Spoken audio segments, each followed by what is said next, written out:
of the day, beautiful people. Top of the day. Okay. Putting some stuff together. Hold on, y'all.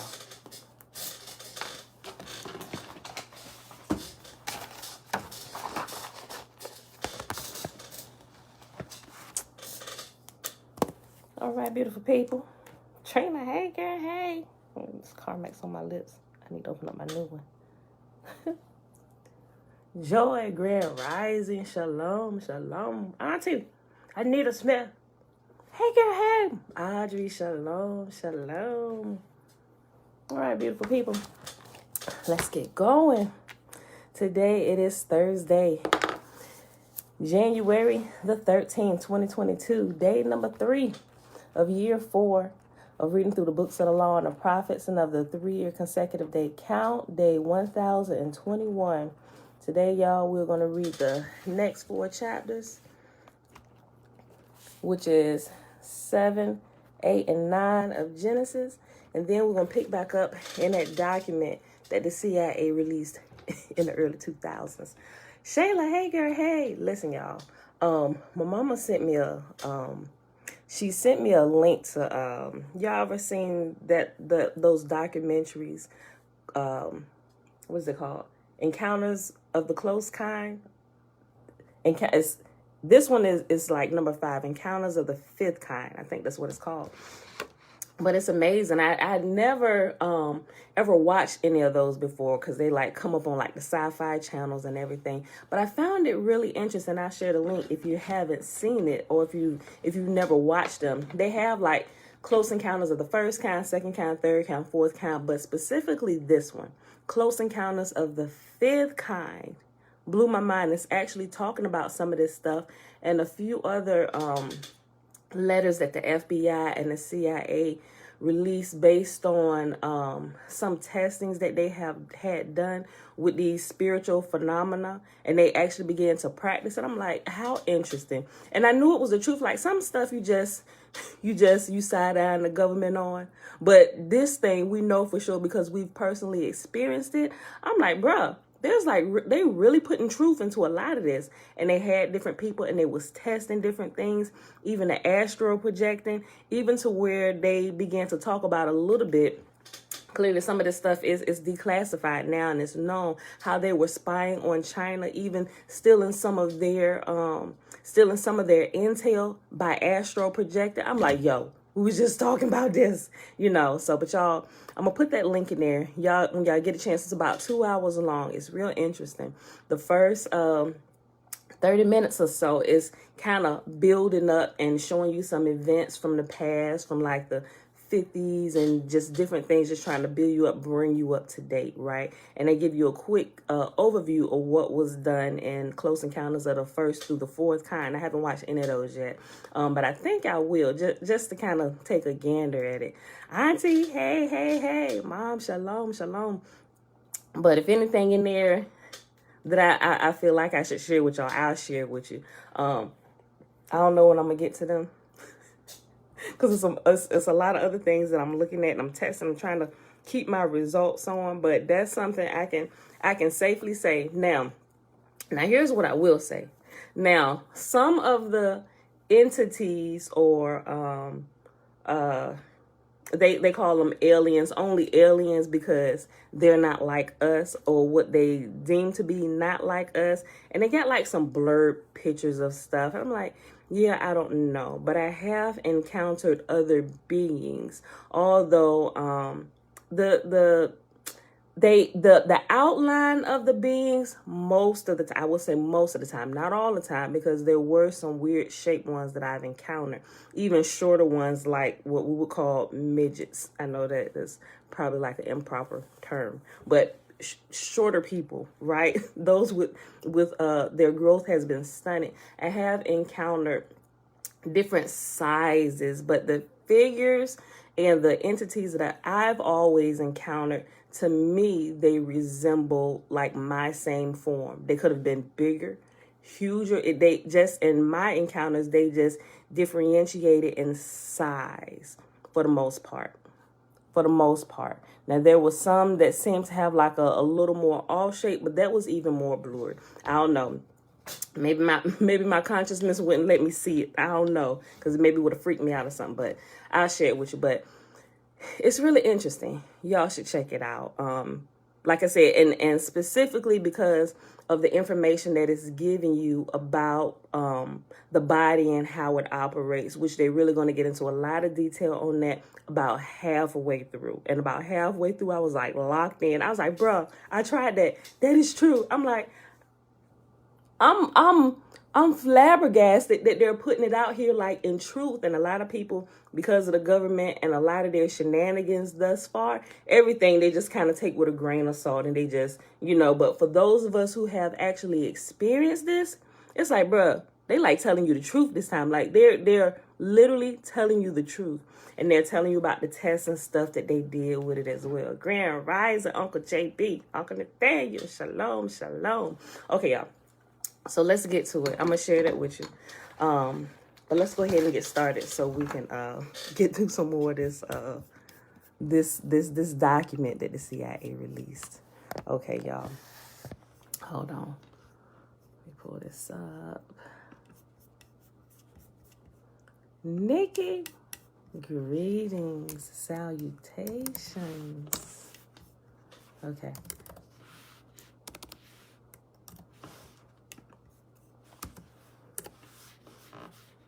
All right, y'all.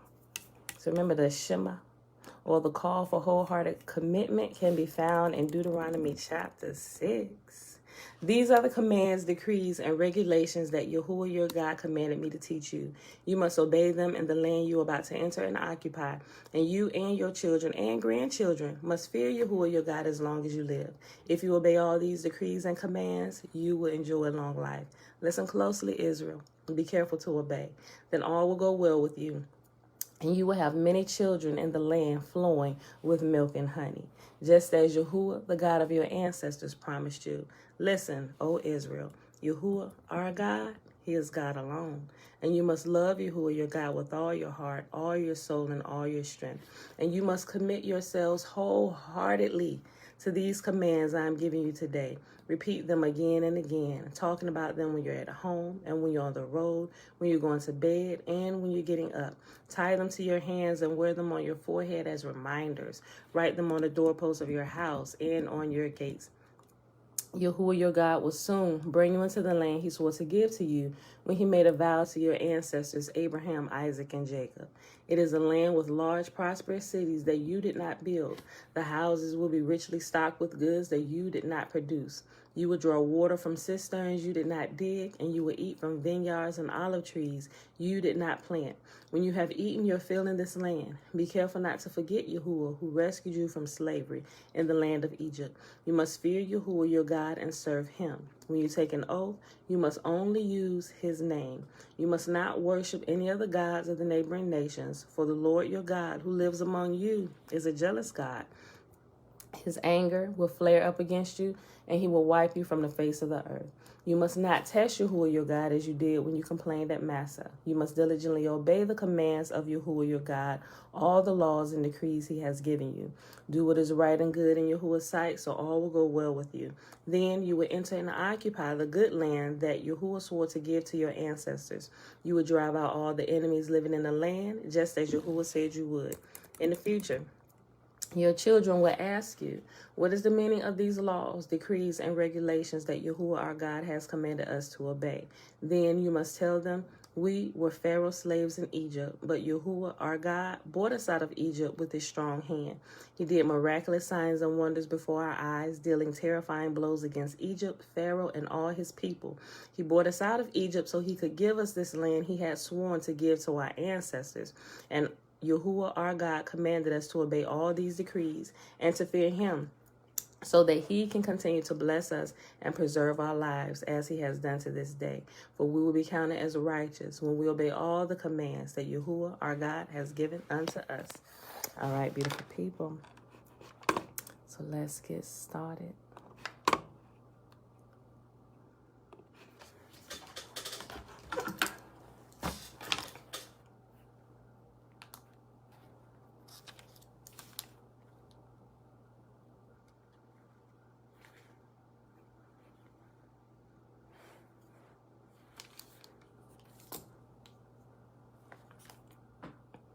All right, y'all. Genesis chapter 7.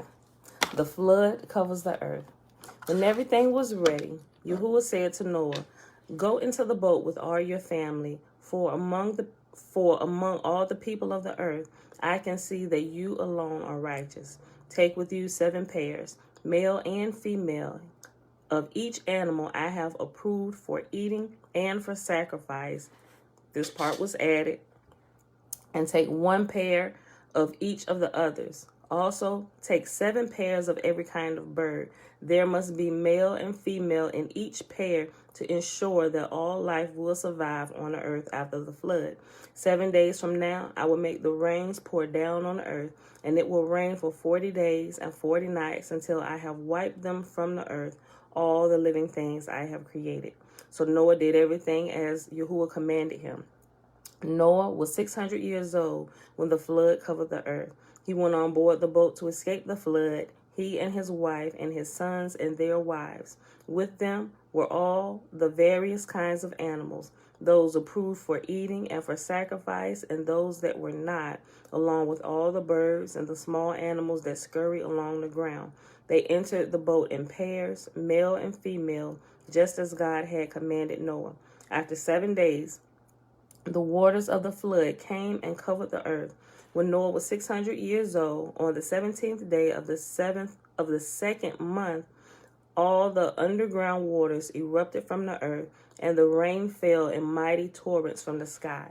The rain continued to fall for 40 days and 40 nights. And y'all can see the bigger story in Jasher, and you can also find some of it in the Legends of the Jews. Not Wars of the Jews, Legends of the Jews. Those are 2 separate, totally different things.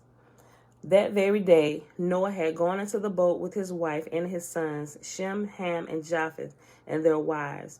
With them in the boat were pairs of every kind of animal, domestic and wild, large and small, along with every kind of bird.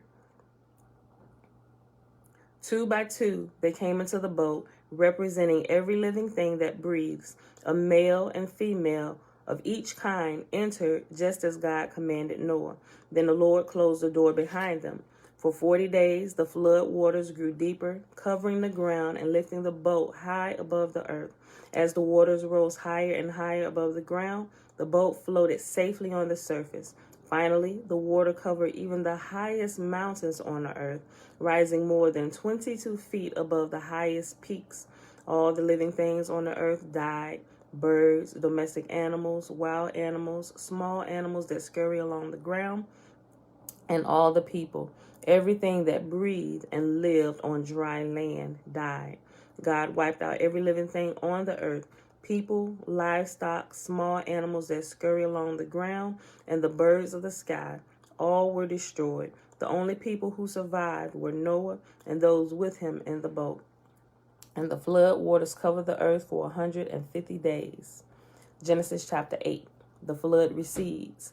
But Yah remembered Noah and all the wild animals and livestock with him in a boat. He sent a wind to blow across the earth, and the flood waters began to recede. The underground water stopped flowing, and the torrential rains from the sky were stopped. So the flood waters gradually receded from the earth. After 150 days, exactly 5 months from the time the flood began, the boat came to rest on the mountains of Ararat. 2.5 months later, as the water continued to go down, other mountain peaks became visible.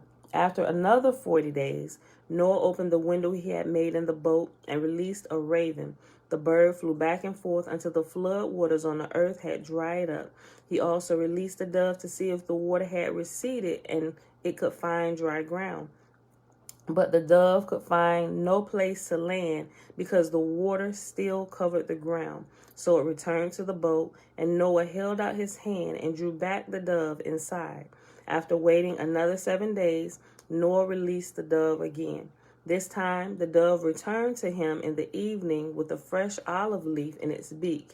Then Noah knew that the flood waters were almost gone. He waited another 7 days and then released the dove again. This time, it did not come back. Noah was now 601 years old. On the first day of the new year, 10.5 months after the flood began, the flood waters had almost dried up from the earth. Noah lifted back the covering of the boat and saw that the surface of the ground was drying. 2 more months went by, and at last the earth was dry. Then God said to Noah, "Leave the boat, all of you, you and your wife and your sons and their wives. Release all the animals, the birds, the livestock, and the small animals that scurry along the ground, so they can be fruitful and multiply throughout the earth." So Noah, his wife, his sons, and their wives left the boat, and all of the large and small animals and birds came out of the boat, pair by pair. Then Noah built an altar to Yahuwah, and there he sacrificed as burnt offerings the animals and birds that had been approved for that purpose. And the Lord was pleased with the aroma of the sacrifice and said to himself, "I will never again curse the ground because of the human race, even though everything they think or imagine is bent toward evil from childhood. I will never again destroy all living things. As long as the earth remains, there will be planting and harvest, cold and heat, summer and winter, day and night." Last chapter for today, Genesis chapter 9. God confirms his covenant. Then God blessed Noah and his sons and told them, "Be fruitful and multiply, fill the earth. All the animals of the earth, all the birds of the sky, all the small animals that scurry along the ground, and all the fish in the sea will look on you with fear and terror. I have placed them in your power. I have given them," I don't like the way this translated, because it's translated wrong, where it says, "I have given them to you for food, just as I have given you grain and vegetables, but you must never eat any meat that still has the lifeblood in it." That wasn't in original scrolls. It absolutely wasn't. It was added there. "And I will require," and it's what it said is that the animals would be meats for you, not meats, meat, but meat, mete, meaning they can be of useful service to you while you're here. And we kind of talked about that a little bit the other day, like they use animals to help carry. They were like pack animals and stuff to help carry different things, help with the tilling of the fields and stuff that they had, those type of things. Those were the useful things, the meat things that they were unto us, not as food, right?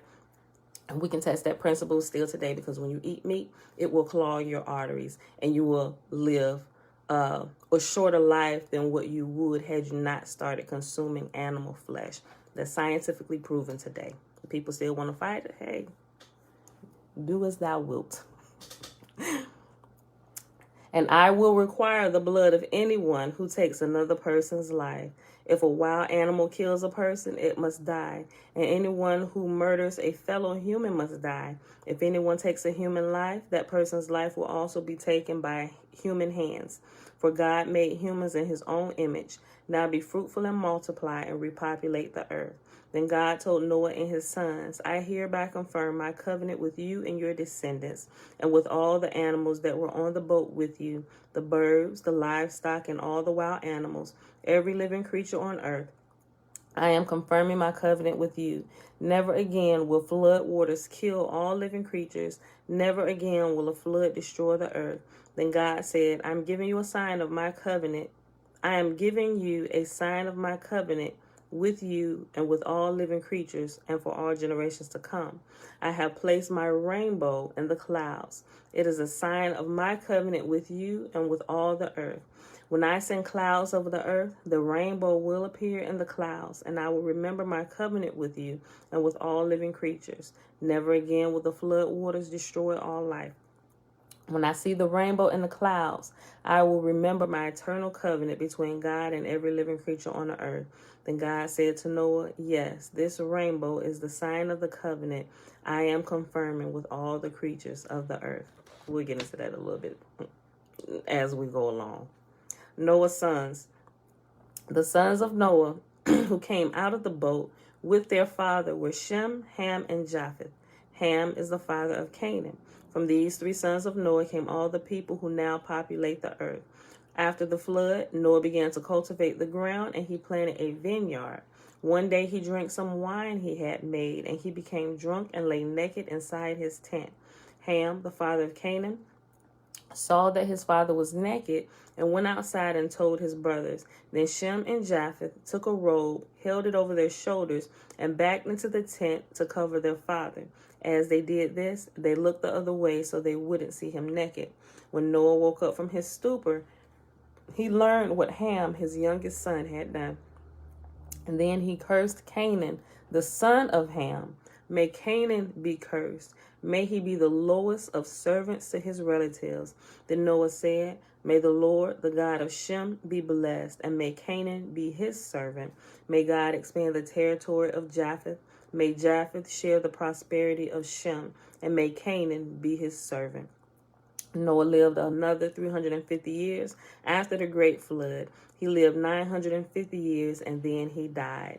And that, my beautiful people, is our reading for today. I think last time we kind of went over this part and what his son actually did to him. He actually caused him not to be able to have any more children, right?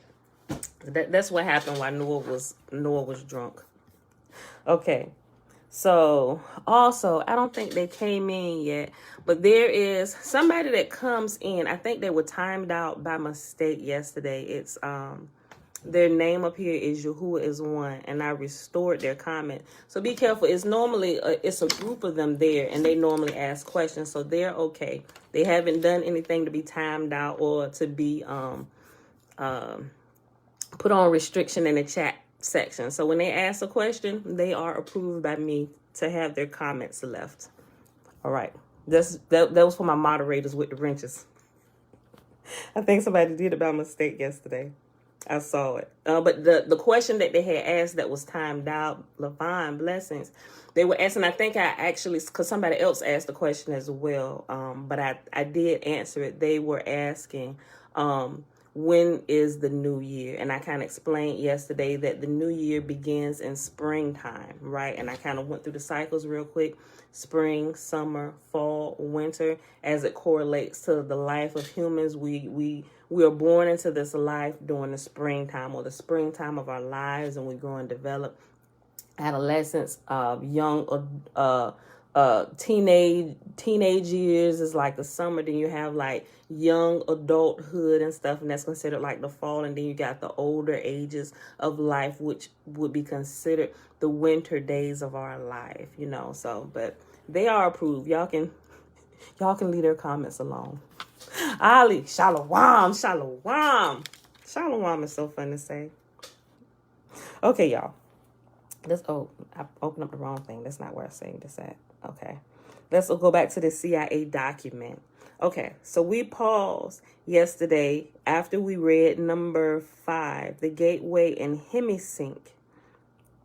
So the next one we're reading is the lamp versus laser. Okay. Melissa Jagger uses a metaphor to help clarify the process involved in the use of Hemi-Sync in the gateway experience. Remember, they call it this gateway experience is actually meditation and what happens, the astral projecting and everything. That's what they're testing. This is the experience. This is the project, the gateway experience project, right? So they're testing what these bodies can do via the avenue of meditation, right? Okay. Melissa Jagger uses a metaphor to help clarify the process involved in the use of Hemi-Sync in the gateway experience. She points out that the human mind in its natural state may be likened to an ordinary lamp which expends energy in the form of both heat and light, but in a chaotic, incoherent way, which diffuses its energy over a wide area of rather limited depth. On the other hand, the human mind, under the discipline of Hemi-Sync, acts after the fashion of a laser beam, which produces a disciplined stream of light. The stream of energy is projected with total coherence of both frequency and amplitude, such that the surface area of the laser beam contains billions of times the concentrated energy found in a similar surface area on the sun. Gateway assumes that once the frequency and amplitude of the human brain are rendered coherent, it is possible to begin accelerating, both so that the human mind is soon resonating at ever higher vibrational levels. The mind can then bring itself into synchronization with more sophisticated and rarefied energy levels in the universe. The mind, when operating at these increasingly rarefied levels, is assumed to be capable of processing the information thus received through the same fundamental matrix by which it makes sense of the ordinary physical sensory input to achieve meaning in a cognitive context. Such meaning is usually perceived visually in the form of symbols, but may also be perceived as astonishing flashes of holistic intuition, or even in the form of scenarios involving both visual and aural perception, or like auras, aural, aural. It comes from aura. Right, okay. Shalom, okay. You're welcome, Yahuwah is one. Okay, so my people with the wrenches, just take a look down real quick. The last comment over here in the chat box, Yahuwah is one. They are approved. Don't delete them by mistake, y'all. I approved them in the chat box. They ain't up to shenanigans. So I think, like I said, I think it was done by mistake yesterday. Okay, but I came in and I took them out of timeout as soon as I saw it. Okay, let me find my place back in here.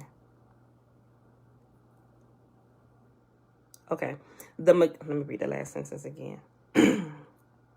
Such meaning is usually perceived visually in the form of symbols, but may also be perceived as astonishing flashes of holistic intuition, or even in the form of scenarios involving both visual and aural perception. The mechanics by which the mind exercises the consciousness function will be addressed in more detail later in this paper. Number 7 is frequency following response. To achieve synchronization of the brain hemispheres, the Hemi-Sync technique takes advantage of a phenomenon known as the frequency following response, FFR, which means that if a subject hears a sound produced at a frequency which emulates one of those associated with the operation of the human brain, the brain will try to mimic the same frequency pattern by adjusting its brainwave output. And if you get what the Hemi-Sync was, just kind of go back to number...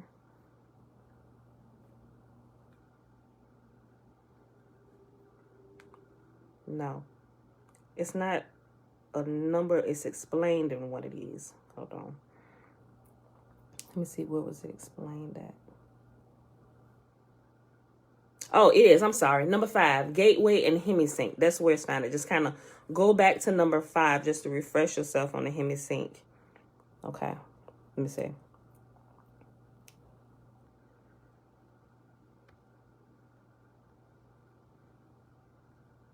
Let's look at something.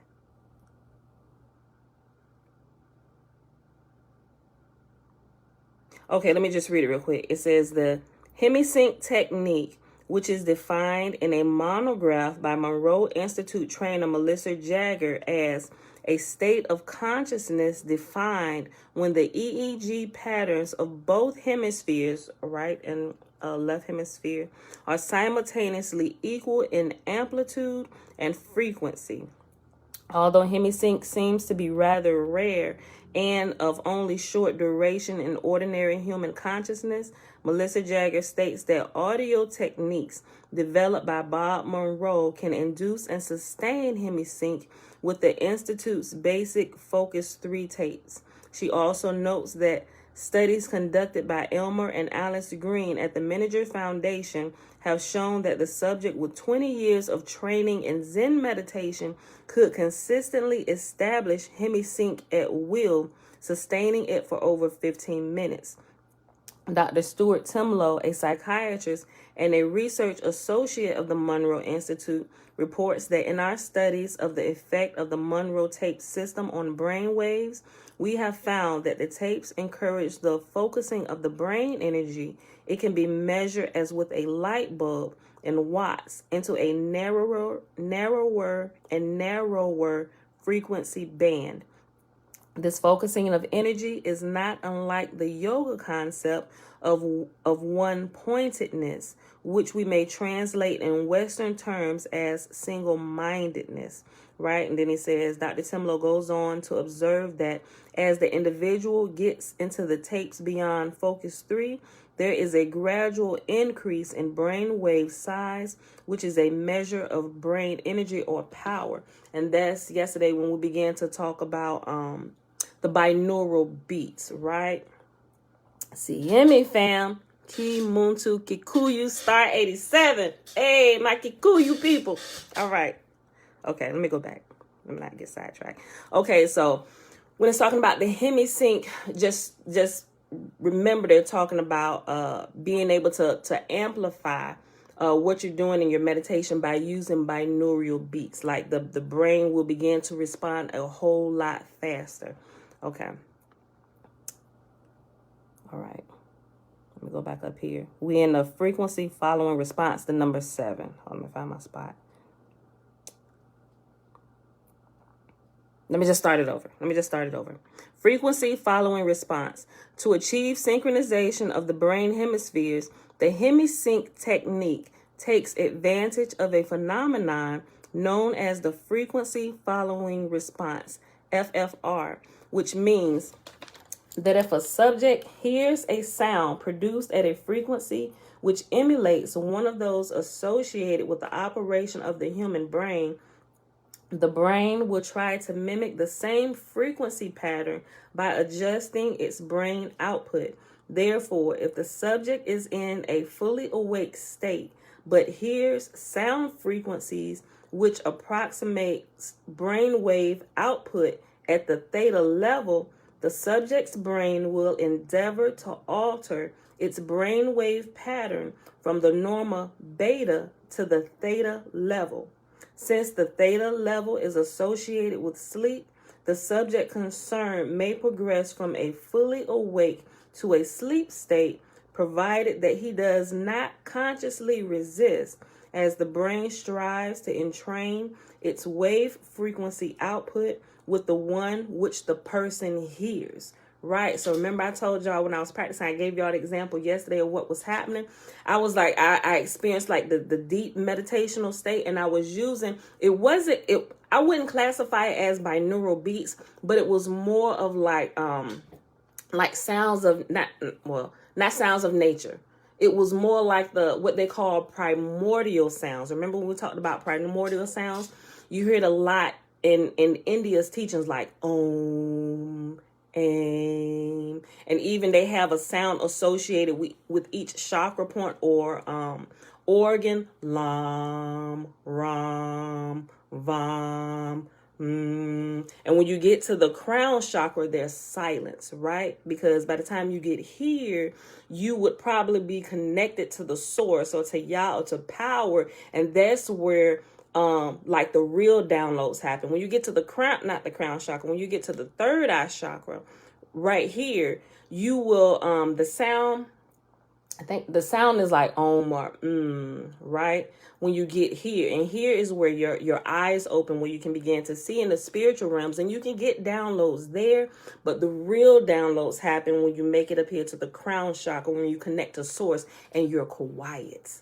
You're completely quiet, right? It's like they teach you in church, like you hear that quiet voice of God when you're able to quiet yourself down. Once you begin to understand, you'll begin to see how each religion actually teaches you about this. They just use their words, but when you get there, you're not making a sound because you're already in tune with the frequency of heaven, or the frequency of the correct creator, or the frequency of the great spirit, or the greater conscious, or the all, the overall consciousness, the one, right? And there you can begin to receive the downloads and the information. And when people get there, They come out, when they open their mouth, they got some of the best wisdom. They got some of the best wisdom. Like, where did you learn that at? Like, we didn't find, Yasef, what's going on? Shalom, shalom. And a lot of that stuff, we don't get in the Hebrew text. That comes directly from source, Yasef. It comes directly from Yah, right? And there are just some things that aren't written. It has to be experienced. And that's what we're trying to get our people to. Guys, we got enough book knowledge. We learned about everybody. We learned about Abraham, Isaac, and Jacob. They ain't here no more. What did they do to get to where they were at? That's what we need to know. And that's what we're doing. What did they do? We need to know what they do, and we need to begin to do what they did and not just sit around and kick the willy bobo about them and what happened to him. That ain't helping us. That is not helping us. Okay.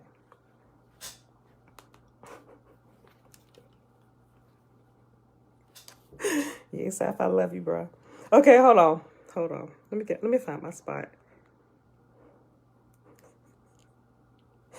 Okay. I'm gonna go back up one. Okay. Since the theta level is associated with sleep, the subject concerned may progress from a fully awake to a sleep state, provided that he does not consciously resist, as the brain strives to entrain its wave frequency output with the one which the person hears. Since these brain wave frequencies are outside the spectrum of sounds which can be heard in pure form by the human ear, Hemi-Sync must produce them based on another phenomenon known as the brain's capacity for deducing beat frequencies. If the human brain is exposed to one frequency in the left ear, which is at 10 hertz below another audible frequency played in the right ear, rather than hearing either of the two audible frequencies, the brain chooses to hear the difference between them, the beat frequency, thus availing itself of the FFR phenomenon. Remember, FFR stands for frequency following response. Thus availing itself of the FFR phenomenon and using the technique of beat frequencies, the gateway system uses Hemi-Sync and other audio techniques employing the FFR phenomena to introduce a variety of frequencies which are played at a virtually subliminal, marginally audible level. So remember yesterday we talked about when we was going over the hypnosis portion of it. See, Emmy blessed and healthy. Yes, sir. So remember we was talking about it was explaining to us about the left brain and the right brain, and how the left brain is like the gatekeeper, it's like the guard, and whatever that the left brain lets get past it, it passes right into the right brain. The right brain doesn't do any more investigation on what just got there. It just automatically takes what was passed from the left brain to it, and it begins those operations. Like the example it used, say that the left brain got the signal that your left leg is numb. If that thought gets through to the right side of your brain, the right brain is not going to ask any questions. It's like the messenger came through. All right, here's the orders. Left leg is numb. The right brain will take those orders and will go push the buttons in your brain that causes the left leg to go numb, right? It doesn't question what comes from the left side of the brain. And the left side of the brain is what is hypnotized. They use it to hypnotize us with movies, and that's how subliminal messages are passed along, and we begin to live in this state of mind that somebody else has, unknowns to us, has programmed us with, and we begin to act on those things that were subliminally passed to our right brain. They hypnotize the guard on watch on the left side of the brain, that part, like, wait a minute, hold on, what? Cut that music off. Like you go, like in church, if you've been in church and they playing, the music and the organ, and you got a good singer up there, and somebody know how to string words together in a sentence and call down fire from heaven, so to speak, and they preaching and they get you up on your emotions, that's hypnotizing your guard on watch. That's how people began to empty out their pockets, because they were able to get through your guard on watch and go right into the right side of the brain. Take all your money up to the altar, give it to them. Give them everything. Okay. Oh, okay. Give them everything. Empty out your front pockets, your left pockets, go to your bank account. Send a pastor cash out. You know that bonus you just got? Give it all to the church. The guard on the right side is just following orders. And it's following orders. You're doing crazy stuff because the guard on watch on the left side of the brain is the trusted person. We trust the guard on watch because it's a good watch standard, unless he's been hypnotized. Then in his hypnotized state, either he gonna come over and give the orders, or orders are just gonna flow through past him while he's busy. You're hypnotized, right? And things are getting through the right brain, right? And you're doing craziness. People are killing themselves. They got emotions all over the place. They don't know how it got there. I've seen, we don't talk about it, but I've noticed something early on. I'm trying to figure out what it was. And I noticed it with younger kids in this neighborhood we used to stay at. They became infatuated with SpongeBob, right? And for SpongeBob lovers, if there are any here, no offense, but I began to notice something. At this time, I couldn't quite actually understand it. But there are subliminal messages in SpongeBob that in turns confuses the identity of children. And I began to see the little boys twisting and acting like girls. They out there. I'm like, wait, hold on. They began to wear all, their parents was buying them all this SpongeBob paraphernalia. I was like, absolutely not. I caught it immediately. And although I didn't understand what was going on, I knew SpongeBob wasn't right. And whatever it was that they was passing through in them cartoons, and I looked at it a couple times, like, it seems innocent.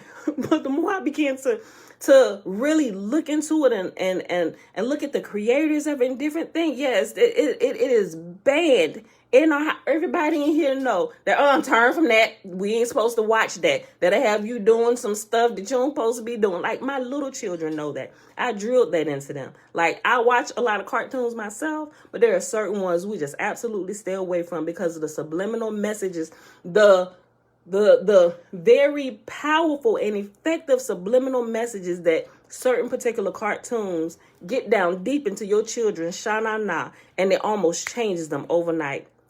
And and I've seen some of these kids today, and they're still trapped in a lifestyle that they don't even know how to get into. Subliminal messages. Somebody hypnotized the guard on watch in the left brain and got through to the right brain, and they don't even know how they got there. I'm like, holy crap. Okay. Let me go back. Hold on. Okay. If the human brain is exposed to one of the frequencies in the left ear, which is at 10 hertz, below another audible frequency played in the right ear, rather than hearing either of the two audible frequencies, the brain chooses to hear the difference between them, the beat frequency, thus availing itself of the FFR phenomenon and using the technique of beat frequencies. The gateway system uses Hemi-Sync and other audio techniques employing the FFR phenomenon to induce a variety of frequencies which are played at a virtually subliminal, marginally audible level. The objective is to relax the left hemisphere of the brain, right? Hypnotize the guard on watch. The objective is to relax the left hemisphere of the brain, place the physical body in a virtual sleep state, and bring the left and the right hemispheres into coherence under conditions designed to promote the production of ever higher amplitude and frequency of brainwave output. This is the Hemi-Sync, where you're syncing them together, and you're not necessarily trying to pass bad information to the right side. You're trying to get them to sync up, right? so that way you can use more of your brain power. This is where your geniuses come in, because they learned how to do this. Or they may not have technically learned how to do it by going to school, but they could have been born in a family with parents that know, and it's just automatically, that's their way of life, and they train them to do it, and they just by default produce geniuses, right? So we need to know this, y'all. This is wisdom, ancient wisdom that has been lost to us for so many years. And once we get it, we'll stop running around here acting crazy. Everybody fighting all over social media, arguing about different messiahs and all this craziness. And can we eat chicken or can we not eat chicken?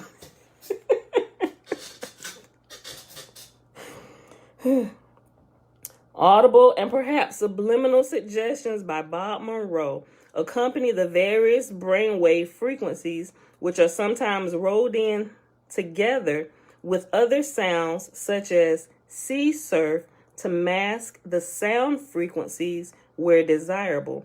In this way, Gateway endeavors to provide the subject with the tools by which he may alter his consciousness based on his own volition over time through the repetitive use of tapes, so as to access via intuitive means new categories of information not available to ordinary conscious. So it says that instead of allowing somebody else to hypnotize you, so to speak, you can learn how your body operates scientifically. And just think about it, y'all. We do it all the time. We do it all the time, right? Yes, we do it all the time, right? So think about when you're listening to music and stuff. A lot of times people don't have to come in and just hypnotize us or set up sessions. They taught us to hypnotize ourselves without hypnotizing ourselves, right? When we want to feel a certain way, we put on a certain type of music. When we want to be more productive, we do certain type of things. We're able to hypnotize ourselves, so to speak, to get our own self worked up and in the zone to do what it is we need to do. You're just not using the medical terms and the scientific terms that they're doing and testing and proving these principles to be true, right? Okay. In this way, Gateway endeavors to provide the subject with tools by which he may alter his consciousness based on his own volition over time through the repetitive use of the tapes, or we're using CDs and Apple and what we have now to listen to music and to download the things like binaural beats. Different people create them. Different people understand frequencies and how frequencies change the body, change the water, everything that flows through our body. They understand that. And some people make music on purpose. Understand, like my cousin is one that he started looking into it, and a lot of his music, he changes the frequency in his music, and it literally changes what happens in your body. It's a calming. Or they have like the love frequency, or they even got ones for like wealth frequency, which is more of like a getting yourself into the zone to be productive of whatever. It's actually changing the vibrations in your body and the waves in your mind to get it to focus on that particular thing, and it produces results. Scientifically proven, right? They don't have to be in anybody's scriptures, because that is scientifically proven, and not just with one set of people or one religious faction. Every single human being on the face of the planet, inside of every single one of you. That's science. That's real truth. That's real truth, right? Okay. In this way, Gateway endeavors to provide the subject with the tools by which he may alter his consciousness based on his own volition over time through the repetitive use of the tapes, so as to access via intuitive means new categories of information not available to the ordinary conscious. A lot of people that don't even just take time to pray or get into meditation, let me not say that. I'll be nice. I'll say it this way. They're a little less spiritual than those who do, right? Those ones that don't, they're really stuck in like this rigid way of living, so to speak. We got to do it this way. We got to do it this way. We got to do it this way. Like there is no freedom for them there, right? The freedom is only found in understanding and actually connecting to the source of Yah. And then you will realize that all the understand this with the proper mindset, all the gates and boundaries and stuff that are set, they're only there for those who don't understand. I.e., different things as we're growing up. Different things our parents teach us to do. No, don't cook on the stove. You might get burnt. At different ages, you got different types of rules that apply to you. You can look at it in each different religion as well if you understand some of the rules and regulations that they put out there. Even if you want to look at the community rules. For those reading the Torah, right? Don't do this. Don't do this. Make sure you pay your people on time. All these things, right? Those lines, those borders, those doors are there for those who really don't have understanding and need guidance and help to kind of get through unscathed, right? But those who understand why those borders are there and who understand that there is more freedom to life than just these rules and stuff. Get what I'm saying? Even our parents coming into this world, we have parents, right? Those who we're born to that kind of hold the thumb over us, that hold the rule over us until we've come to a certain age, or we get to the age of accountability, the age of understanding, right? To where we realize, oh, these borders were there for my safety while I was ignorant. So I went and burned myself, burned my parents' house down, and burned all us in the process, right? These borders are there for protection. But as you get older, those borders are still there, and we can see those borders, but we can operate freely outside of those borders, inside of the borders if we choose to, because we've learned how and why they're there, how we should operate, why they're there. And they're not hindrances to us. And this is where we're going. We're trying to get Israel to see it's time to grow up, right? Yes. There are things that we should and we shouldn't be doing. But as you get older, it's like common sense. As we begin to grow in love, these things we won't violate anyway, right? So you don't have to constantly lay out laws, because the law of love perfects that which is in you, and you're not going to do certain things anyway. So you don't have to keep rattling off laws and putting those who are mature within boundaries and stuff, because they are truly led by love. Right? And these type of things, you don't even have to talk to them about, because they're not going to do that anyway. And that's what people are not understanding. It's like, stick to the law. I was like, okay, we get that. And for a period of time, you are under a tutor. You are with your parents. But at a certain time in life, at a certain time in growth, it's time to leave the nest, baby. Get out there and fly where there are no boundaries. But the boundaries that we set for you here have taught you what to look out for when you get out there and there are no boundaries holding you in. When you can truly do as thou wilt, your internal teaching, your home training, the boundaries that we taught you about, you'll begin to recognize them. And by default, you should stay away from things that will kill you in the first place, right? So that's what we're trying to get people to see. And it's like they don't want to leave the nest, right? Yah is waiting for us. Like, well, darn, I've been waiting for you for years. Ain't we been waiting for them? Come on, let's get on with the getting on. Okay. But everybody want to stay inside the church. We're going to stay right here. Moses, you go and talk to him. Tell us what he said and we will do and we will obey, right? When Yah said, I want to talk to you all, right? But because it was like, yeah, no, bro, we might die if we see you face to face. Let Moses do it. So what? Now we got to stay in the house. We got to live by the rules of mom and daddy. You 45 years old and they're getting hollered at by your mom and daddy for drinking up their Kool-Aid. You better go shop and buy your own food. You need to get out here and go get your own house. Get out of here. What's wrong with you? That's what Israel is doing right now. I'm just be honest about that. Yo, look, okay. So let me finish this. Okay. I'll read this last sentence again. In this way, Gateway endeavors to provide the subject with the tools by which he may alter his consciousness based on his own volition over time through the repetitive use of the tapes, so as to access via intuitive means new categories of information not available to the ordinary conscience, right?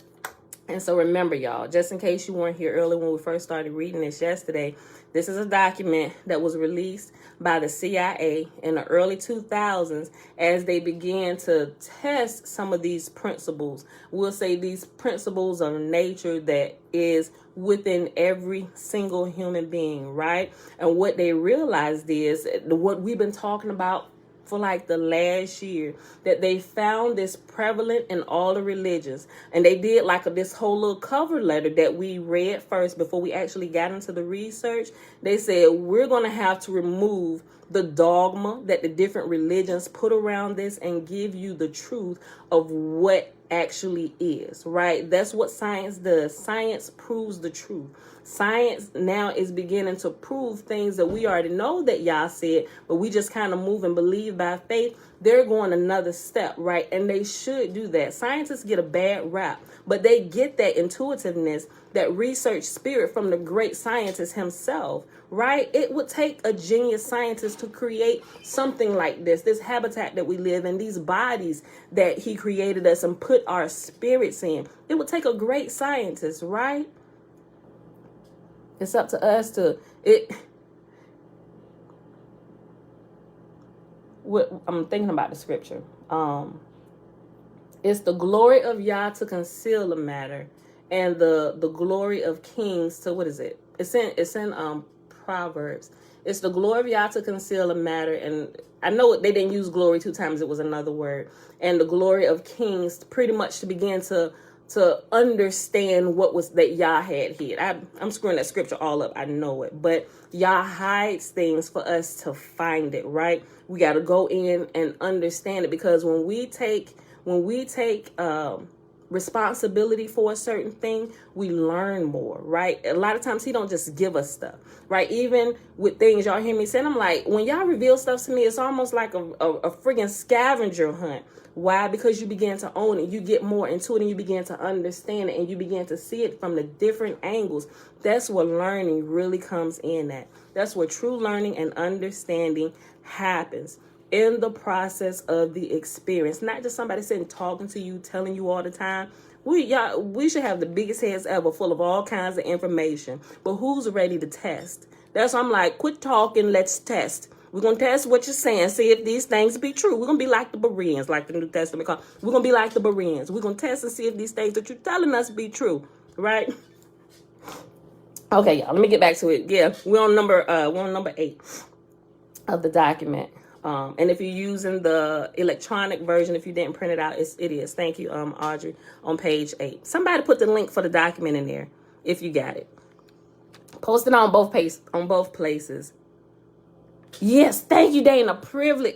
It's the glory of Yah to conceal a matter, and the privilege of kings to discover them. Yo, this is such a privilege to begin to understand these bodies we've been living with all these years. I'm about to be 43 years old, just learning how my body is really designed to operate. Been operating on things, spiritual gifts, by ignorant default. Now I'm learning that there is a very specific process. Yes, Proverbs 25:2. Thank you, Dana. Thank you, Joy. Right? Okay, let me get back. I begin so excited, y'all. We're trying to take all the spookiness out of everything that religion has taught us, whether it's the church, or you come out the church and go right into the Hebrew nation, the Hebrew Israelites. They still a little bit spooky, a little bit ignorant. Some places a lot ignorant. That's no discredit or disrespect to anybody. Ignorant in meaning that you really don't understand. Because they still haven't let go a lot of the stuff that the left brain has passed to the right brain while you was in the church house, right? And you got church house folks, people teaching you stuff all backwards and upside down. Okay, number 8. Role of resonance. However, brain coherence through hold on, I'm sorry. I'm getting ahead of myself. I didn't finish saying what I was saying. This is a document that they released based on all the tests that they have done, showing that there is a spiritual realm, so to speak, and you can actually tap into it, so to speak, and it's there where massive growth begins to happen for you. Anybody. And they don't just single it out to different religions or factions. They took people from every different type of walk of life and they tested this and they said this is where real growth happens. And they realized that growth, or what you saw in that spiritual realm, or when you tap in, whether it's through astral projecting, or in the church you'll call it having an out of body experience or open vision, they realized that growth is almost immediate, permanent, and it causes your consciousness and your spirit to develop in like 1,000 times faster than those who don't learn how to use their body, right? And actually get in there in the spirit and grow, pray and meditate, right? You're not really engaging in the process to whereby, and you can tell people that get in there and do, it's like, bruh, where's you learning at? Tell me how to get, where do you, I want to come, right? Okay. So that's why this document, it's been declassified and put out there in the public. These are tests and studies that they did. They was doing this in the 80s, but they had already been looking into it in like the 50s and stuff. Remember, because that's how they got intel from other nations and stuff. They actually did this, doing astral projecting, stealing secrets from other nations, China, Russia, all these other places. Yes, that's the true deception. Dana, that is the true deception. And get everybody looking outward for the Messiah. And you're not going to find him out there. New Testament tell you, we're most familiar with this. The kingdom of heaven is within you, right? It's all there, plain as day, all the time, right? It's within you. You have to go within to go up. I.e., my son, remember I told you about my son, Isaiah, he walked into the kitchen a few months back. I was telling him about that experience, just freaking blew my mind.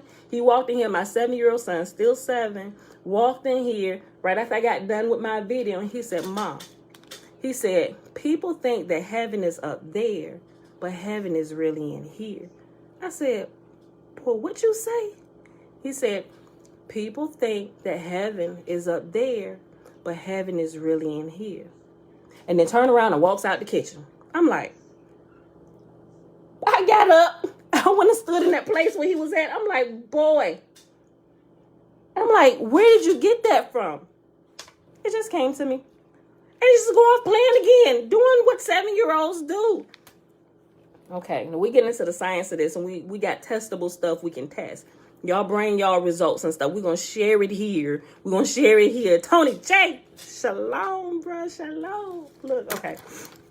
Number 8, role of resonance. However, brain coherence through entertainment to beat frequencies introduced via stereo headphones is only part of the reason why the gateway system works.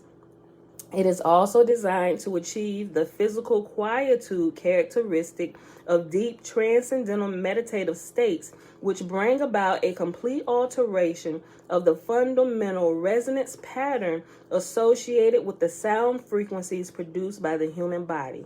Yoga, Zen, or transcendental meditation, if practiced long enough, will produce a change in the sound frequency with which the human heart resonates throughout the entire body. According to Bentov, B-E-N-T-O-V, this was a scientist we learned about yesterday.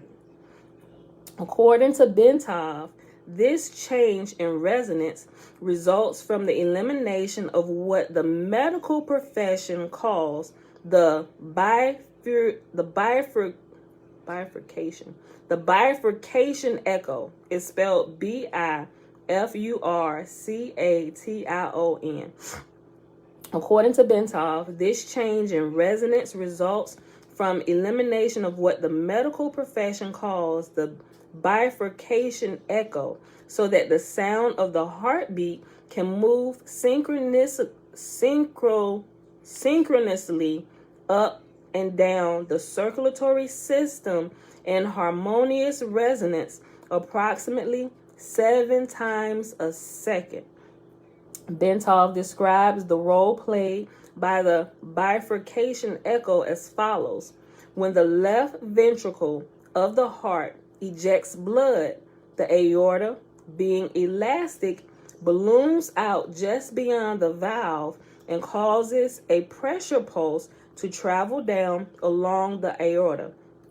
When the pressure pulse reaches the bifurcation in the lower abdomen, which is where the aorta forks into two to go into the legs, part of the pressure pulse rebounds and starts traveling up the aorta. If in the meantime the heart ejects more blood and a new pressure pulse is traveling down, these two pressure points will eventually collide somewhere along the aorta and produce an interference pattern. By placing the body in a sleep-like state, the gateway tapes achieve the same goal as meditation in that it places the body in such a profoundly relaxed state that the bifurcation echo slowly fades away as the heart lessens the force and frequency with which it pushes blood into the aorta. The result is a regular, rhythmic sine wave pattern of sound which echoes through the body and rises up into the head in sustained resonance. The amplitude of this sine wave pattern, sine wave. I don't know. I'm going to keep reading. Y'all know what I'm trying to say. The amplitude of this sine wave pattern, when measured with the sensitive seismograph type instrument, is about 3 times the average of the sound volume produced by the heart when it is operating normally. Oh yeah, I'm going to keep reading for a little bit. Number 9, brain stimulation. Bentov's biomedical model shows that this resonance is of considerable importance since it is directly transmitted to and impacts upon the brain. The resulting vibration is received and transmitted into the brain itself via the fluid-filled third and left ventricles located above the brain stem. An electromagnetic pulse is then generated which stimulates the brain to raise the amplitude and frequency of brainwave output, just as Dr. Timlow observed in his research on the effects of the Hemi-Sync tapes. So that fluid, everybody know what that fluid is by now, right? That fluid that fills those the ventricles, those part of the brain. We've been talking about it. People that they'll call it the chrism, the Christ oil, right? Or the sacred secreted fluid. It's the cerebral spinal fluid, which is secreted from the claustrum in the brain, right? Go back in the community section and look over those videos. That's why I start posting. I said we gotta pair this with a little bit of AMP to help remove completely all the spookiness from this and what's really happening in our bodies. Okay. Also, the brain is contained in a 4-tight membrane called the dura, which is in turn cushioned by a thin layer of fluid located between it and the skull. As the coherent resonance produced by the human heart in a state of profound relaxation reaches the fluid layer surrounding the brain, it sets up a rhythmic pattern in which the brain moves up and down approximately 0.005 to 0.010 millimeters in a continuous pattern.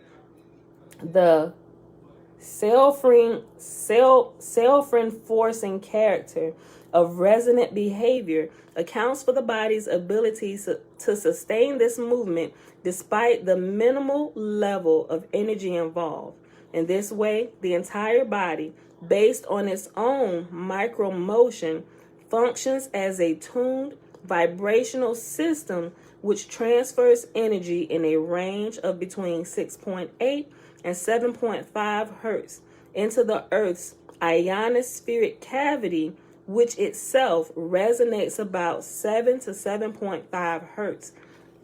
Of this process, Bentov states, quote, "This is occurring at a very long wavelength, about 40,000, I think it's kilometers, it's km. I might have that wrong in regards to the brain, but it's 40,000 km, or just about it's kilometers, about 40,000 km, or just about the perimeter of the planet.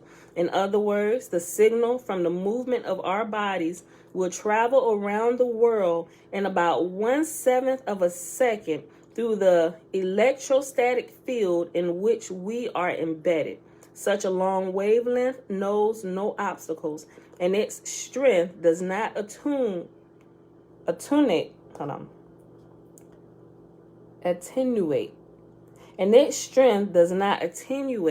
much over large distances. Naturally, it will go through just about anything: metal, concrete, water, and the fields making up our bodies. It is the ideal medium for conveying a telepathic signal." Oh, Alicia, y'all, the nurse is in the building. Y'all hear me talk about my sister, Jen Shalom, MP. Anybody, you know what? They're talking about these, and I'm kind of going back and forth, but I'm gonna address everything I was just trying to say.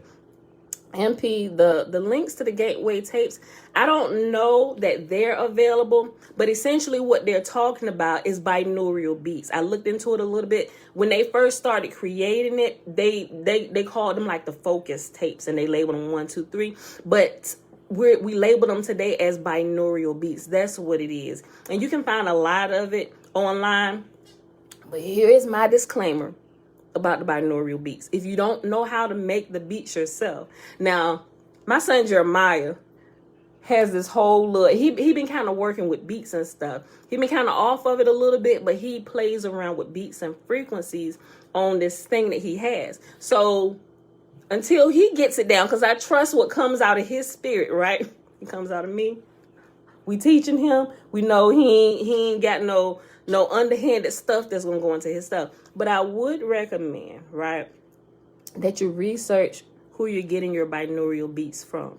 We just want to make sure it's not somebody with nefarious motives with their music and putting in things, embedding things inside of those binaural beats that could end up harming you, right? Because I'm going to tell you, when you begin to use them, it will change your brain waves, right?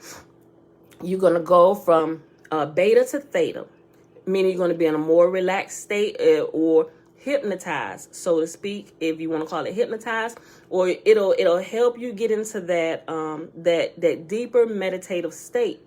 When you get there, whatever is playing or whatever is being spoken over those binaural beats will go right into the right side of your brain, right? So here's what I would recommend. Now, you can only be hypnotized, so to speak, or put into that meditative state of your, some people can do it from their will and override your will.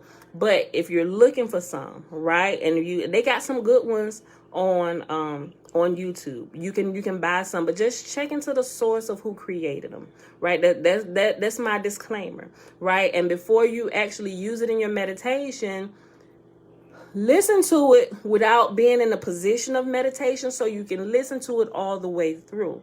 Because when you listen, especially the ones that are hours long, and they got some like 10 minutes, especially if you've already been practicing it, you can go into the meditative state in moments. Like literally, you can go there in moments, right? So, but be careful. Listen through it, and make sure, because you got some, like you will see them like binaural beats for wealth creation, just different things like that. And into it, you will hear them maybe repeating. There's some good ones. They'll repeat scriptures, right? But some people make up their own string of words and put it in there.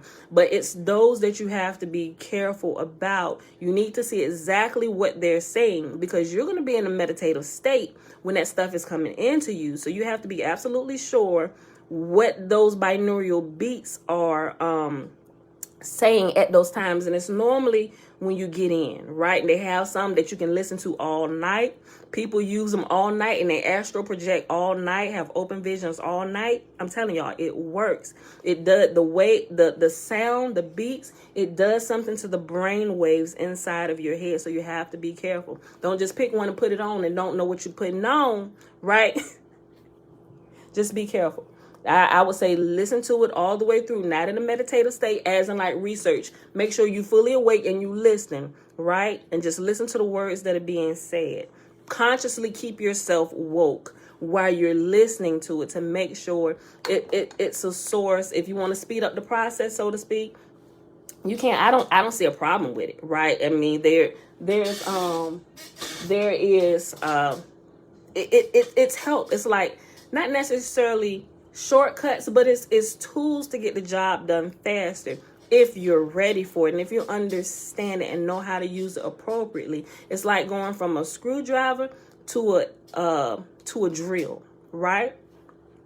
I use them sometimes, right? But I'm very particular about what I listen to, because I know people are hypnotized and they literally change their whole life doing something crazy. I'm like, yeah, no, not on my watch. So I take my time and I go through stuff. And when I can make them myself, or if my son get to it and he can make them, I'm gonna use his. You hear me out here in these streets acting crazy. What's up, brother? Morning. Okay. All right, y'all. So can you link the ones that you trust?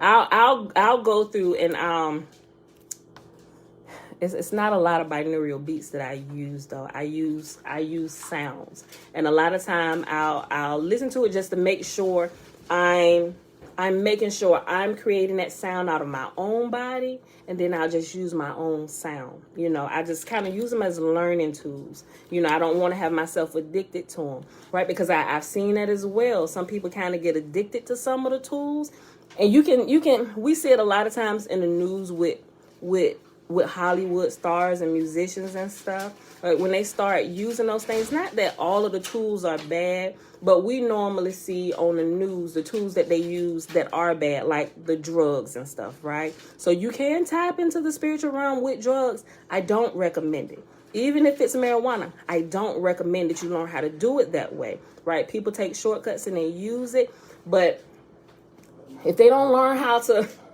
produce that serotonin and melatonin and all that stuff within themselves, and they constantly go to these tools that cause you to take fire within your chest, all these things, the smoke and stuff, you're going to get addicted to it, right? You're getting addicted to something that your body already naturally produces. And if you don't understand that, you're going to stop the natural flow of what your body produces, and it's going to latch onto that. That's how people get addicted to those substances.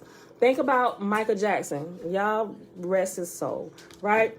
If you learn about some of the things that Michael Jackson was doing, he was going under, for lack of a better term, under hypnosis. He had a doctor that he was using. There are a lot of people that use this. They use drugs, or they get hypnotized, or they get put into this deep state of meditation so they can pull genius songs out of the universe or out of the ether, or get these downloads. But then they get addicted to it, right? And before they get in, or before they can operate, they got to get in this state just to pull something out of there. You can do that, but that is not the way that I recommend you do that. And a lot of people don't like to do the work that it takes to naturally get there and be able to flow and operate without these outside addictions. Yeah, my sister, and that's what I was going to come back to my sister. Hey, girl, hey. She said, yep, he did that with Thriller. We did a little bit of researching on Michael Jackson and some of the things and the different artists and what was happening now.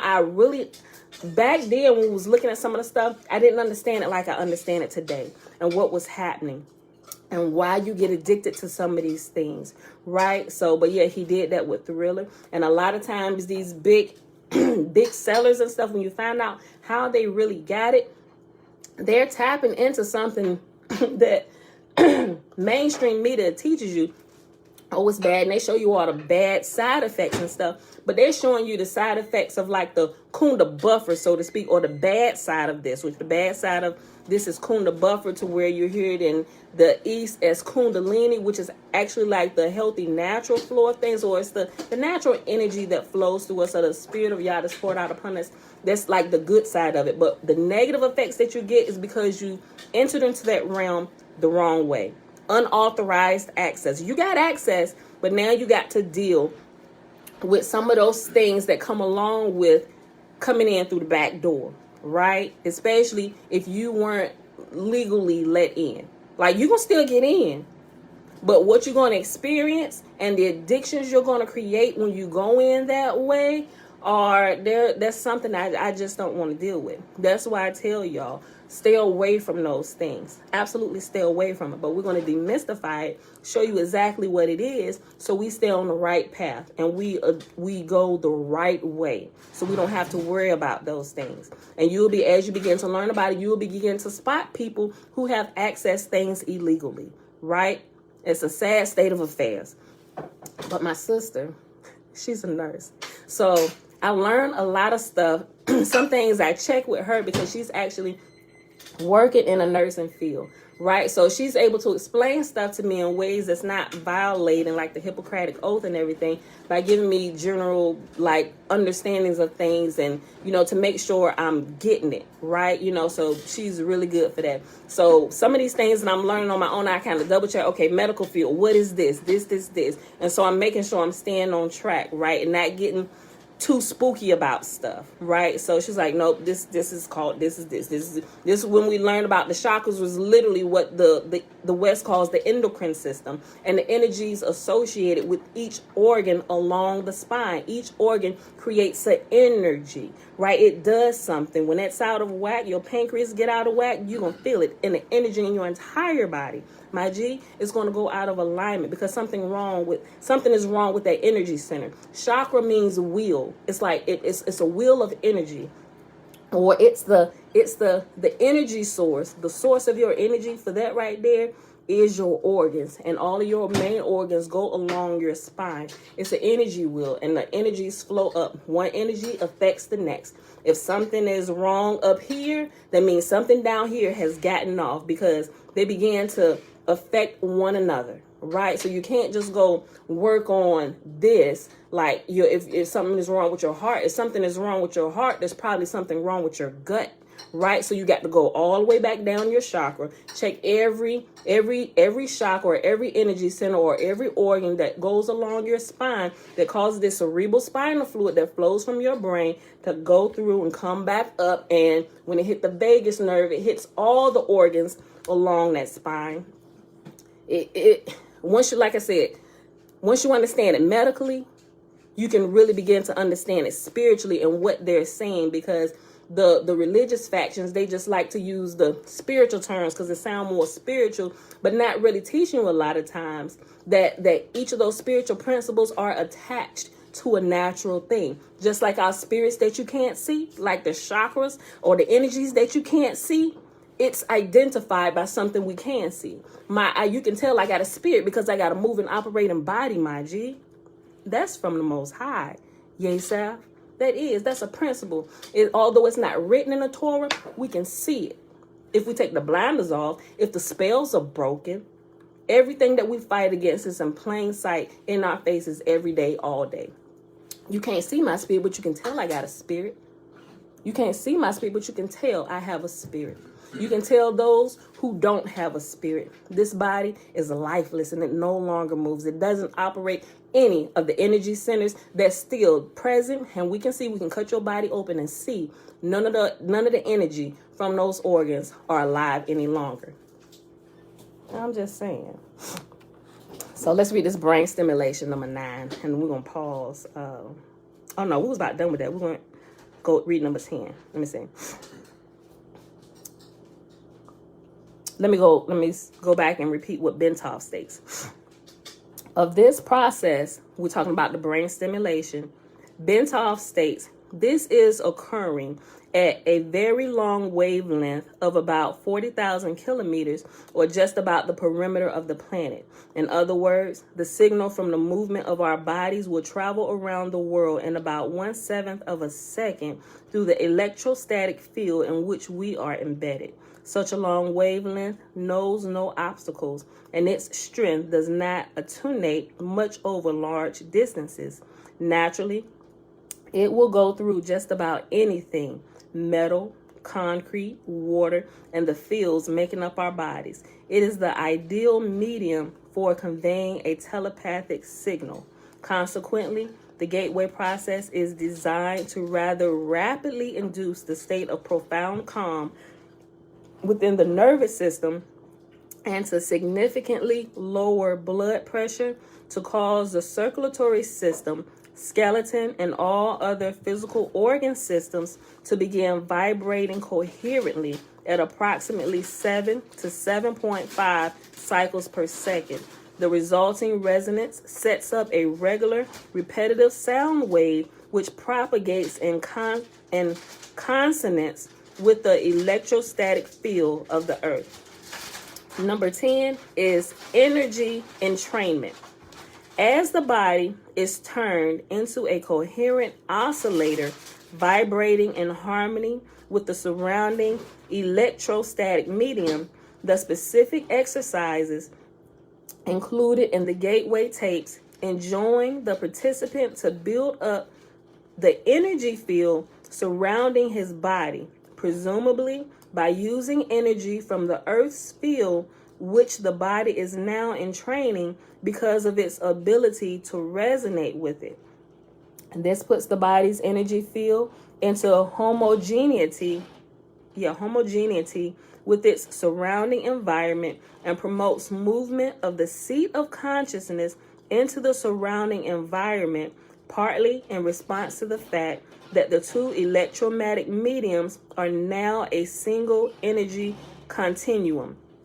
Or you can simply when you take off your shoes outside and go stand in the dirt or stand in the grass, you are connecting your energy to the earth's energy, right? We're electric beings. Our body, there's electricity flowing through us, but the earth also has electricity flowing through it. So when you ground yourself, right, there's like a continue. What he said? Let me read it again.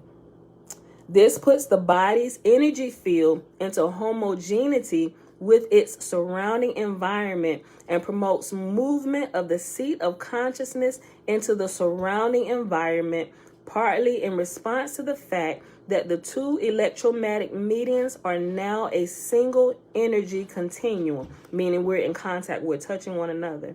Thus, the same process which moves the brain into focused coherence at steadily higher levels of frequency and amplitude so as to entrain analogous frequencies in the universe for data collection, also promotes enhancement of bodily energy levels to a point adequate to permit the subject to experience an out-of-body movement when he is ready to do so. More will be said about this topic later.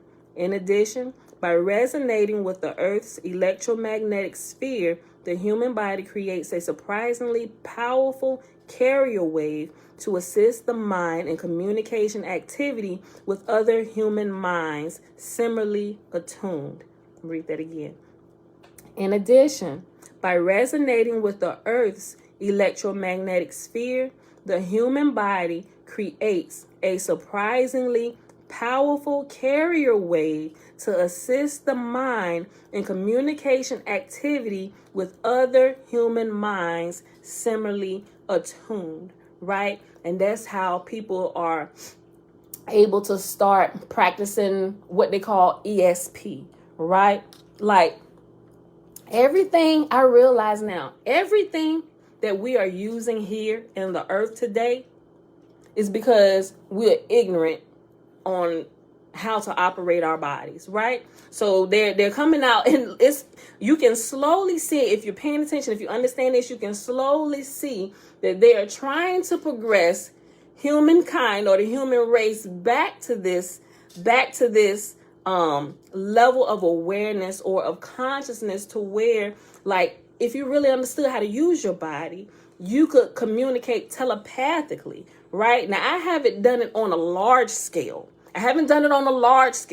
But I have tested it. And this is something like, I don't know, I just kind of grew up just thinking we kind of had like superpowers that we would one day come into. Like, I just kind of grew up like this. And now that I got a house full of kids, like 5 boys and a girl, like every so often, Josiah, my 9-year-old, he was like, so Mom, when are we going to get our superpowers? I'm like, boy, who told you we was going to get superpowers? Like the first time he said that. But I'm like, you know what? I don't know. But that'd be really freaking cool, Sire. I don't know. Let me find out about this and I'm going to let y'all know.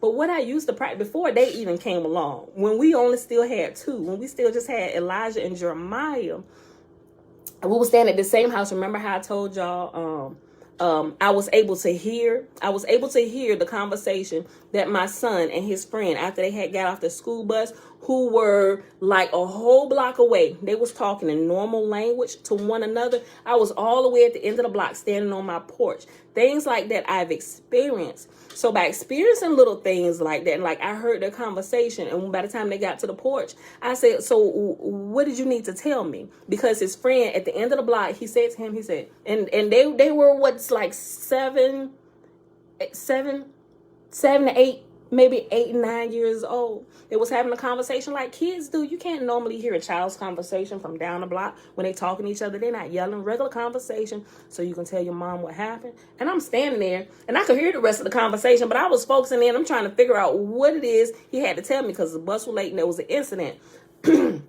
So by the time they got to the end of the block and got to the porch, I said, so what did you have to tell me? And he just looked at me like, and that's when I saw his teeth was missing and I went off. But things like that, little small things that I noticed was happening in my life. And so I would think about it and I would try and practice it. So when Elijah would be outside playing in the neighborhood with his friends, and it was a little safer then than it is now. Like I wouldn't dare let any of my younger kids today do the things that I let Elijah and Jeremiah do. Like, you go play in the neighborhood, bro. You can go a couple blocks over because I knew where you were going, and I trusted that you could walk over there safely and get back safely, right? At 10 and 11 years old. But what would happen, and without fail, every time I would do it, you can call it ESP or communicating telepathically with them. But if I would go outside and I was ready for him to come into the house if it was getting late, or maybe not late, or if I needed to go somewhere, he was outside playing, I would go outside and I would walk to the end of the block just to see. I wouldn't like holler his name or anything. And as I'd be walking to the house, I would simply say, Elijah, come home. Elijah would be home within 10, max 15 minutes. And I began to notice, so I just kind of began to use it when they was out. When I was ready for them to come in, I'd call their name. I said, come home. They didn't have cell phones. They were kids outside playing. I would practice some of these things, but now I'm finding out this stuff. I'm like, yo, I knew it was something to it, and I knew it would work. But at that point, I'm just like, the Holy Spirit is telling them it's time to come home. And they kids, they're more open to the Spirit of Yah, so they hear it, or they just get this inner knowing to come home. But it would always work, so I would always use it. But now I'm realizing what's going on. I'm like, holy crap. You can still say, okay, yeah, use it. However you term it, it works, right? So those are the type of things. And now that I'm getting some understanding of the science behind it, right, and actually being in tune. And this is talking about what he said it says, in addition, by resonating with the Earth's electromagnetic sphere, the human body creates a surprisingly powerful carrier wave to assist the mind in communication activity with other human minds similarly attuned, right? It's easy to communicate with children when you do stuff like that, which is also a blessing and a curse for nefarious people as well, right? Because they take that information and they play upon children with it, right? That burns me up. It gets my blood boiling, if there was such a thing, right? If I could make their blood boil and send their spirit back to the Creator, tell them to try it again. They down here cutting up. I would. But I'm just saying, there are some things, and they call it, we talked about it before, as you become more in tune and you begin and you realize these things are happening and you can cause things to happen at will, or in the East, like we talk about, they call them cities or superpowers or whatever, you know, just to kind of get you on a mind frame. But they're not really superpowers. It's really a science behind it that you may not understand. But if you do, you can do it on purpose and you can walk in it and you can live in it. And you are deemed to be a supernatural person, or i.e. a messiah, to other people who have no clue, who don't operate in it, who choose not to. Right? I'm okay right here. You just going to feed me and I eat what you feed me. No, bruh. I want to teach you how to teach others how to do this. You know, because I ain't going to be here always to feed you. What's going to happen when nobody's there to feed you? And you ain't got no more fish to eat. You going to die? Well, I want to teach you how to fish yourself, my G. I'm going to teach you how to do this. So this is why I share so much information and try and share my stories along with it to kind of bring it down to our level, like our level, things that you can resonate with, like everyday life experiences I've been experiencing as I go on this journey to daily as I'm growing, right? And so, and this, it's just amazing, right? I'm like, yeah, teach me, just like on Doctor Strange when he realized, wait a minute, it's more than just book knowledge. We can actually experience this another whole realm and become more efficient. Teach me, right? Like, seriously, I did that when I started figuring this stuff out. I'm like, teach me. Like, I literally turned to the east. I said, teach me. Like, what are we doing? Like, I'm going to be at this door every day because I know there's more to this. I've been getting a little glimpse. I was like, I ain't going to. Hey, I'm here bright and early. Hey, it's Pam again. Hey, oh, most holy Father, gracious one. Yes, it's me. Teach me. I want to know. They can do this. I know I can do this. Hey, I'm going to sit right here. What? Mm-hmm. Yep, she's still sitting out. She sure is. I'm right here. What? You want me to? Oh, hey, okay, I got my book. I'm ready. What? You know what? Just tell me. Just yell it through the door. I'm here. Right? And so that's where I began to have dreams about stuff. And it's showing me to go look at certain things, right? It's like the information that's right here. You have to be able to see the information that's right here, right in front of your face, before you can even begin to fathom the other things that's not so obvious, right? So now y'all was like pointing me to the obvious things. Daughter, just learn about your body. Look at your body. Learn about how energy moves through your body. So as I started learning about how energy moves, naturally, you run into the chakra talk, right? So I'm like, oh, yep, they told us to stay away from that. Go look at it. They told us to stay away from it. Go look at it. Yeah, it's demonic. Go look at it. I'm like, nope. And so I stay away from it. Nope, it's of the devil.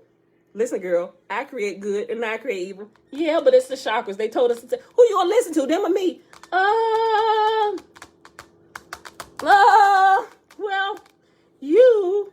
But they said it was demonic. You know, I don't do devils. I don't do them. So nope. So that's why it took me so long, because I'm like, no, that's demonic. That's esoteric. It's occultic. We stay away from stuff like that. And I was fighting against the process, and y'all, and I'm like, teach me. Okay, girl, go look at this. It ain't so scary. Just there is no boogeyman there, Pam. So that's why you hear me talking about the boogeyman. There is no boogeyman at the door, y'all. And I'm trying to show y'all. There's no boogeyman at the door, you know. So yes, Ki Muntu Kikuyu Star 87. You had the same convo, yo. It becomes such a process that frees you up, and it's like your communication with y'all, or let me say it this way, your ability to hear y'all. It gets so much clearer, so much faster, and it's like you can begin to see the own growth in your life. I'm like, yes. We on the right road here. Let's keep going. All right, y'all. So with that being said, we're going to pause right here. We had 1 hour, 38 minutes. And we ended at number 10. Sorry. Hold on. Did I start reading this? Oh, I be talking so much. Hold on. I'll just start at 10 tomorrow. All right. So we're going to be, let me see if I can highlight this and mark this. Energy entrainment. So I'll lose my spot. Number 10. All right, y'all. So we're going to pick this back up tomorrow.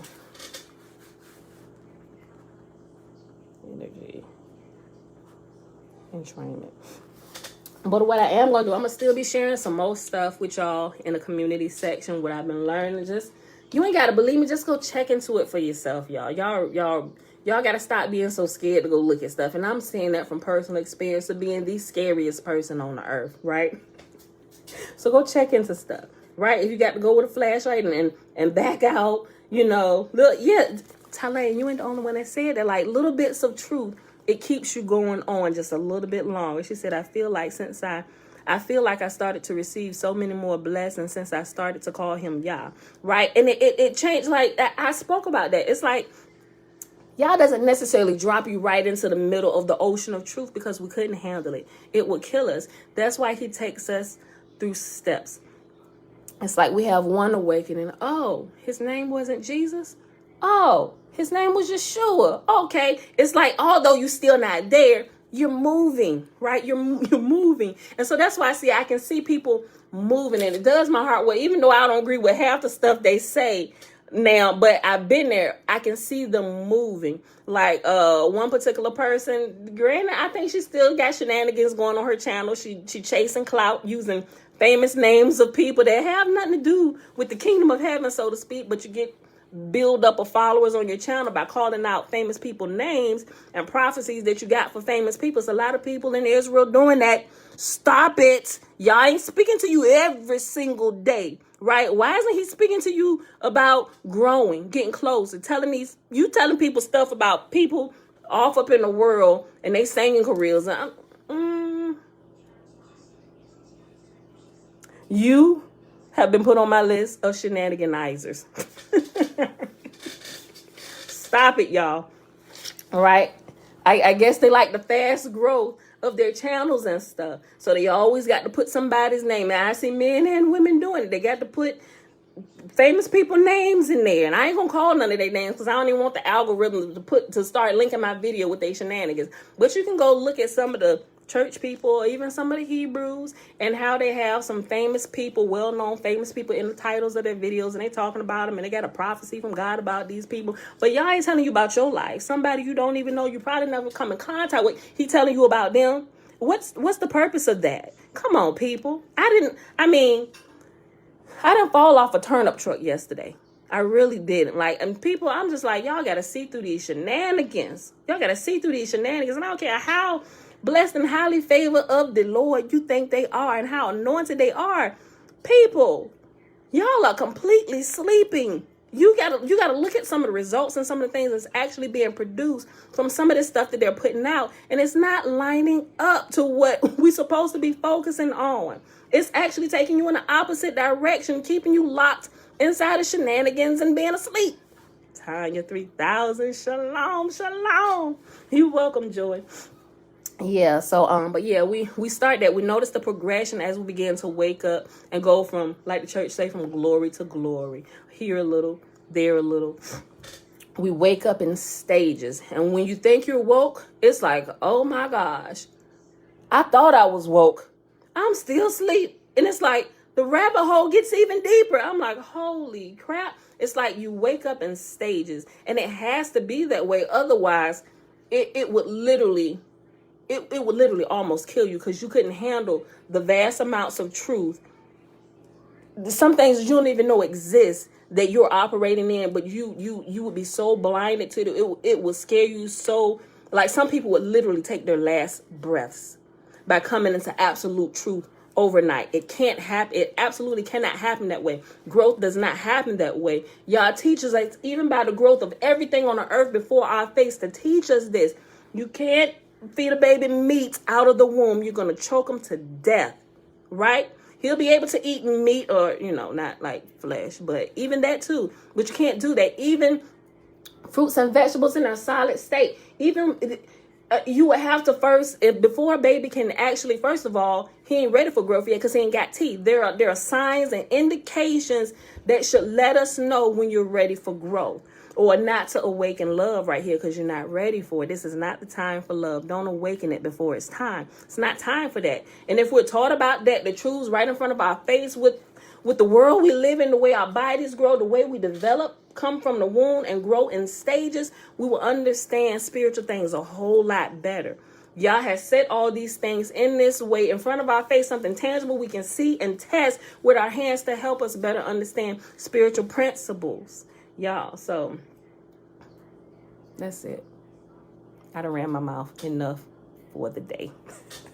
Joy, you're welcome. But yeah, it's amazing, and it's the journey that's really enjoyable. So you can actually see your progress and the progress of others as you go from glory to glory, or stage of being woke to another stage of being woke to another stage of being awake. Like over these last few years, I can see the different stages and places I was to where I thought I was woke. But then I realized when I got to this next stage, holy crap, I was still asleep. And then you get to this next stage, when am I really going to wake up? Like, what? Right? So it's like, but it's amazing. I enjoy it. Thailand said, oh my gosh, it's amazing. It really is. The process of waking up and growing. It is absolutely amazing. Yay, Sal, you missed some of it? I know you did, bro. No, I'm going to leave you alone. I'll be like, sometimes I'll be watching.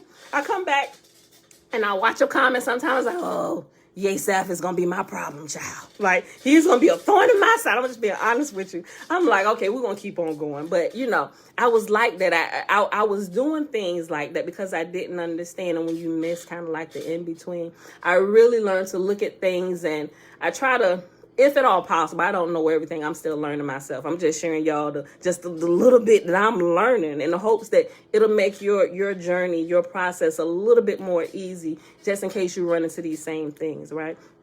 So, but I learned how to, when people ask me questions, I stopped looking at them like criticisms, but I started looking at them in, like, even if people aren't being sincere, but I know Yesaf is, even if they aren't, there are people that aren't, I tend to choose to look at it like they're being sincere and they're asking me a question that they really don't understand.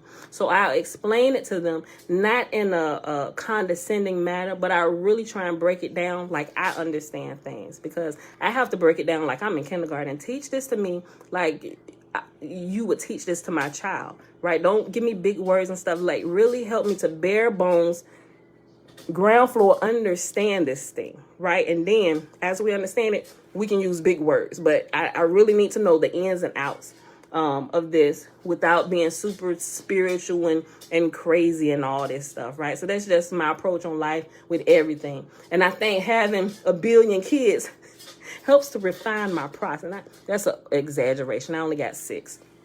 My husband trying to work on 7 and 8. I'm like, listen, I'm about to be 43 years old. That's another 2-year commitment attached to my body. And I don't know that I want it right now. We on the path. We learning things. I don't know. Another child in tow, which technically it would be a blessing. Because now I'm a little bit more refined and coming right out the womb. Right out the womb, we can begin preparing you. And from the time you open your eyes and get here, bro, we know why you here. Let's go. Right? So all you going to know is truth. From the time you open your eyes and you get here, let's go. Send more. Let's go. All right, y'all. I'm done. I'm done. Okay. All right, so let's go ahead and... Bella! She came down here. Sis be ignoring me. She like, look, you talk too much, Mom. Let's do this. So, y'all, it is Thursday, January the 13th, 2022. Day... Hold on. Did I put it? I said it. Yeah, day 3 of year 4 of reading through the books of the law and the prophets, and of the 4-year consecutive day count, excuse me, it's day 1021. We read Genesis 7, 8, and 9, and then we read a little bit more of the C.I.A. document that they released. So the title is going to be like the same title. It's going to be half of the same title, but it's going to be C.I.A. document part 2. All right, you ready? No, my foot. Okay, and so, but when we get to the last day that we read this, I'm going to put whatever part it is. So say if it's, let's say it's C.I.A. document part 10. After part 10, I'll put in parentheses the last day. That way, if somebody want to come back and look at it or not sure if this is the last one, I'll make sure that last day is in there, right? So clearly everybody know that first day is the first day. But day 10, if it's the last day, I'll make sure I put day 10, last day, so just for future references, if you care. All right. All right, y'all. So let's go ahead and do the blessing. To the baby. You here? You ready? Yeah. All right, y'all. Hold on. Mom, I need lipstick. Carmex lipstick. That's what I actually put some lipstick and I actually washed it off. Yeah. She got this little, No, your lipstick. My lipstick. Girl, where you find lipstick? I probably only got like 1 or 2. I hardly ever wear it. You got 1. You was in the bathroom going through that bag, weren't you? Yeah, I know. I got 1. I don't really like lipstick. I like natural. If I put some on, it'll be like really, really light. And it's only when me and hubby had a date night. But he don't like it anyway. Especially if he want to kiss me. I don't want that crap on my face. Take it off. I'm like, but babe, I'm cute. You already got me. Who you need to be cute for? I mean, I'm being cute for you. But he said, take it off your lips, Pam. Put on lip gloss. I'm like, okay. All right, y'all. Let me quit being silly. All right. You guys have on my lips. Oh, I thought you said you already. All right, sis. Here you go, huh? We got to open up the new one. I be trying to get the leg. Huh. Take this. Girl, look. Look. Put it on. Okay. All right, y'all. Let me pull this up. All right. Look, y'all. Don't be, if y'all supposed to be at work, don't be getting in trouble because y'all here listen to me run my mouth. Mom. Especially if y'all work for somebody else. Remember, Mommy, this is recorded. Mom, You can always come back. Yes, baby. Mom, yes. Lucia in here. Aunt Leisha. Yes, she's here. Hold on. And Nani. Yes, Nani is here. Aunt Leisha's over here. And Nani is over here. Where is her? Oh, I got to pull it up. I got all kinds of stuff saved in my documents that I want to share with y'all. Where is her? I gotta bring it out in phases. Do like the slow time release of different stuff. I'm trying to time it right with what we're reading. Alicia. Alicia is over here. Hold on, let me see. There she go. Right there. That's Alicia. Mm-hmm. Why her got a cry? Well, it's a laughing face. Okay, y'all. The blessing. Carol. Okay. Oh, there we go. Okay, y'all. All right. Let's do this, girl. People gotta get out here. Okay. Let me go. The blessing is found in Numbers chapter 6, verses 22 through 27. And Yahuwah spake unto Moses, saying, Speak unto Aaron and unto his sons, saying, On this wise ye shall bless the children of Israel, saying unto them, Yahuwah will kneel before us, presenting gifts, and will guard us with a hedge of protection. Yahuwah will illuminate the wholeness of his being towards us, bringing order, and he will provide us with love, sustenance, and friendship. Yahuwah will lift up his wholeness of being and look upon us, and he will set in place all we need to be whole and complete. And they shall put my name upon the children of Israel, and I will bless them. All right, beautiful people. We did this. Well, no. Well, we did do that, but that's just the King James version of what we just read. We did up here? Yes, we did this one right here. Yep. Not these ones? We did that, but we just used different words. But we essentially did the same thing. We did the hot ones? Yep, the hot ones. Oh, Linda. Okay, well, you can whistle while you work, Linda. Probably got the headphones in. Bless y'all. Bless y'all. All right. Nani said, hello, Bella. All right, everybody. Hi, enjoy Nani. your day. Shalom, shalom. Love y'all. I'll see y'all back here tomorrow morning, bright and early, 7:15 a.m. Eastern Standard Time. Peace. All right, sweetie baby. Go ahead. Take them out. I just need to put it on the screen. You need to put it on the screen first, okay? You see, Nani, she blew you kisses. Yeah. Yeah. This is it. Oh, no, not that. You're going to kill the whole thing, and we still going to have to come back because it's still going to be rolling. Okay. Right here. The green one. Right there. I know. Yep. There you go. Okay, there you go. Shalom, shalom, joy. Okay. All right, y'all. We out of here. Yep. You took it off the screen, but YouTube is still there. Hold on. That's not how you end it. They're still here. Okay, sorry. Okay. Let me go back. Okay, you wanna end them first? Oh, you just got them looking at the ceiling. Well, I'll just do the same. Okay, bye Facebook.